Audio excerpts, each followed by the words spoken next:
Welcome to some new r/malicious compliance stories, where people comply to the letter, but not the spirit of a request. I hope you had a great day. Thanks for all the likes and comments on the last video.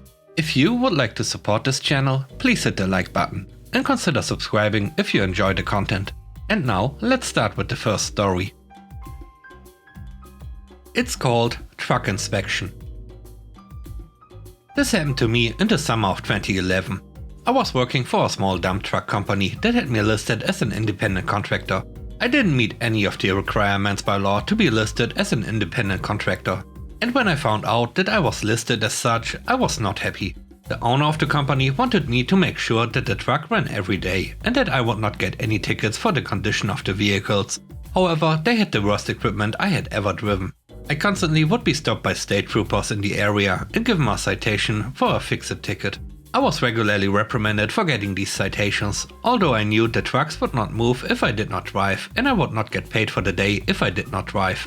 I was also aware that the state troopers would allow me to continue my shift with the condition of the vehicles as they were citing. After being reprimanded one too many times, I decided that some malicious compliance was in order. I had gotten to know several of the state troopers in the area from being written up so many citations. So when my favorite state trooper stopped me the next time, I asked if she would like me to make her day. I rocked her around the vehicle and showed her every citation that would take the truck off the road so that it would be fixed properly and not be a danger to myself. And it would stay in compliance for a very long time if fixed properly. All in all, she cited 20 different violations on the truck that she did not even know existed in the Federal Motor Carrier Safety Regulations books.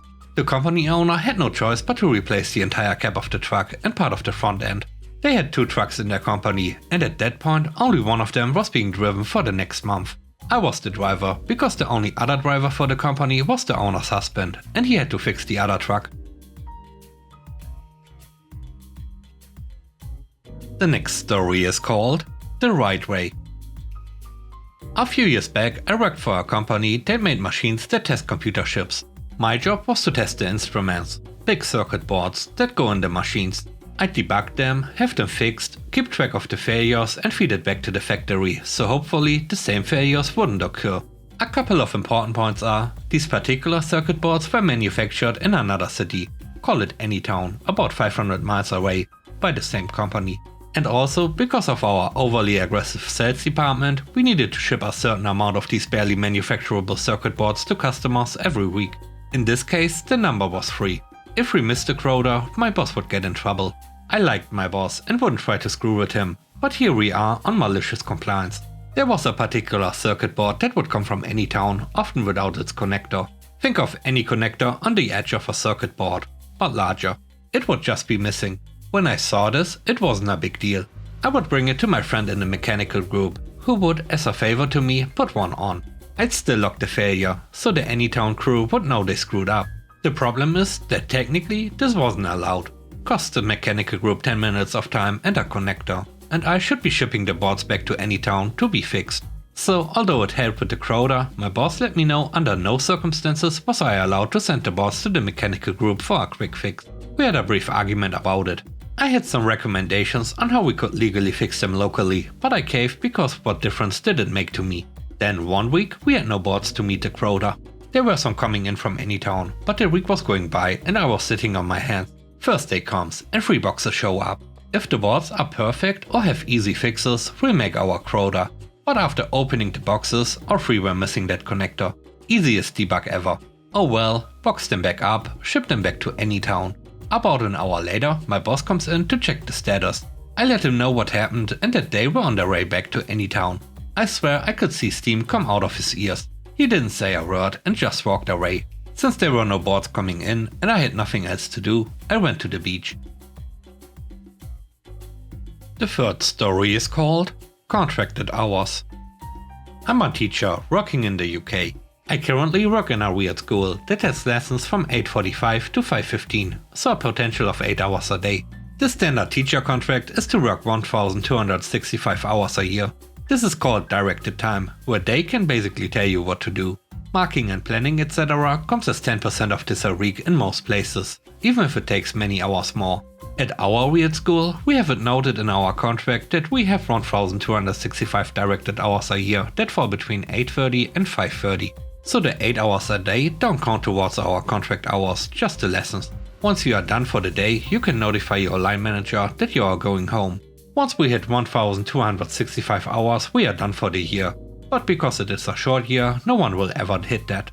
Plus, everyone has exam classes that end before the end of the year, so no chance of reaching contracted hours. Last year I found myself with a horrific timetable. Lessons first thing in the morning and last thing. No leaving early for me ever, and those last lessons were not exam classes, so no chance even at the end of the year. One thing about the school is that the head is very hot-headed. After our induction week starts, one of my first lessons in the first week is cancelled due to students doing some administrative stuff. So I elect to be a bit late as I could be and let my line manager know. Unfortunately, I had been given a cover lesson that period, which I did not know about, and my manager missed my message till too late.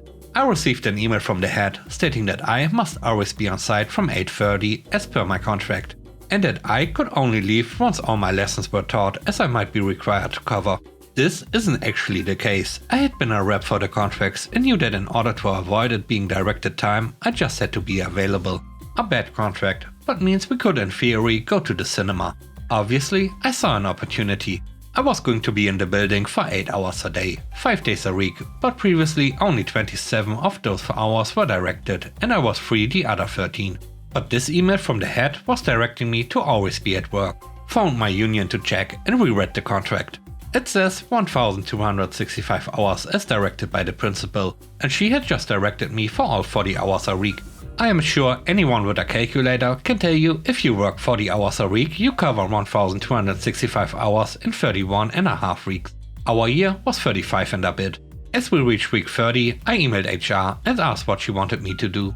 I had just realized I was almost at my contracted hours. She told me I couldn't be, and so I showed her the email from the head. I was called into a meeting with the head and told I was wrong, which was dropped when I read the contract to them and the HR lady agreed.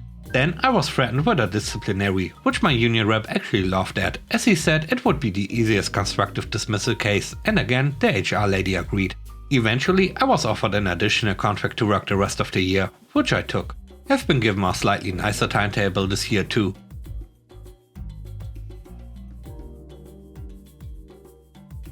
The next story is called Cross-Selling. I used to work at a large bank with a stagecoach fetish. I was in the online customer service department. Around the time I got hired, the bank I worked for purchased another old bank with a much older clientele. I was hired to help them navigate our website and merge their old usernames and whatnot into our new one, as well as handle some banking. I'm not kidding when I say that most people I talked to were probably 60 and older. I sort of knew something was off from training when they started talking about cross-selling, because I was not under the impression I was going to be selling anything. But alas, I was in college and needed a job. When I hit the floor, I was able to easily meet our handle time metrics and whatnot, so I made our manager look really good in a lot of ways. But I essentially refused to cross-sell to these old people who had no idea what was going on and just needed help with the website. These folks struggled to even know where to click on their address bar. I had to walk them through hitting shortcuts on their keyboard instead, because they couldn't navigate or click on an actual search bar that wasn't some spammy search buddy bullcrap. A few months in, my manager starts to coach me and document my low sales. I never really revealed to him that I felt scummy trying to sell anything, so I just didn't do it. I just kind of gave him the run around with, "Oh, gee, I'll try harder." It eventually gets to where he is talking about writing me up. So we are talking and trying to strategize how I can do better. And he told me he'll listen to a bunch of my calls. And he noticed that I'm not giving the sales disclosure at the beginning of calls. The sales disclosure is basically the sentence we are legally required to say, and it has to have the terms products and services in it. And we have to ask a yes or no question if we can try to sell to them. Of course, in training and coaching, they teach you various scummy ways to dance around it and make it so the customer doesn't really hear it and just says okay. So I sign a document, PIP, during that coaching to commit to providing the sales disclosure and doing my best to sell things. Here is where the malicious compliance comes in. Every time I would provide the disclosure, I would do so slowly and clearly and ensure they understood that I was asking permission to sell to them. Well, wouldn't you know it, everyone says no to that when they understand what you are asking. The coaching got even funnier. I essentially put him in a position where he had to tell me to be dishonest and coach me to do it the scummy way. Because I was meeting the expectation per the letter of the law and my PIP. He knew that he couldn't really do that, so he just kind of danced around it, and I just kept telling him, gee, people keep saying no to my TSR. This went on for about 8 more months because he knew he couldn't do anything about it.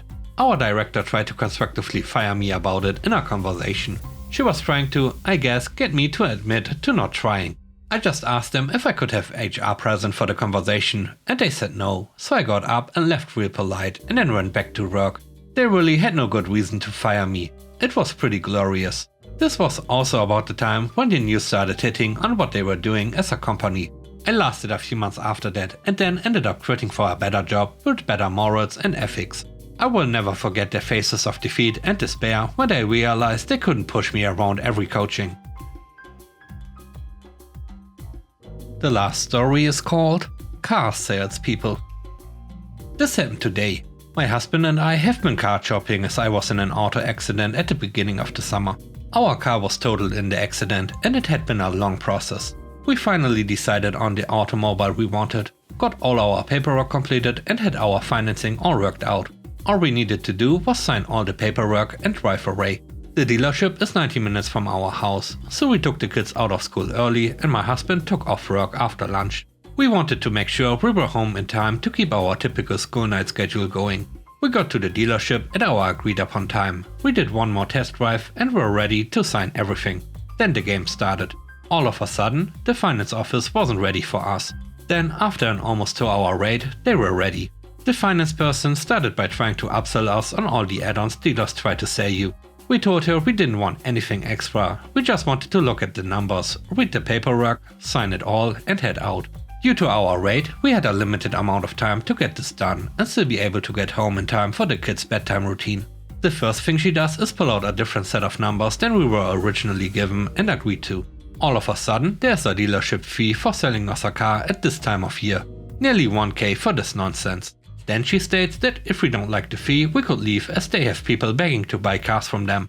So my husband and I stood up to leave. She then tells us we can't leave, as she has already printed the forms. I laughed at her and told her to go out and get one of those beggars to buy it. So far, the finance person has called twice and the salesperson has called 4 times. I guess they weren't expecting someone to get that far and then walk away. And with that, we end today's video. Let me know what you think about the stories. On a scale of 1 to 10, how would you rate the stories and today's video? I hope you enjoyed the video. If you like what I do and want to support me, please subscribe and hit the like button. I hope you have a great day. Stay safe. Bye bye.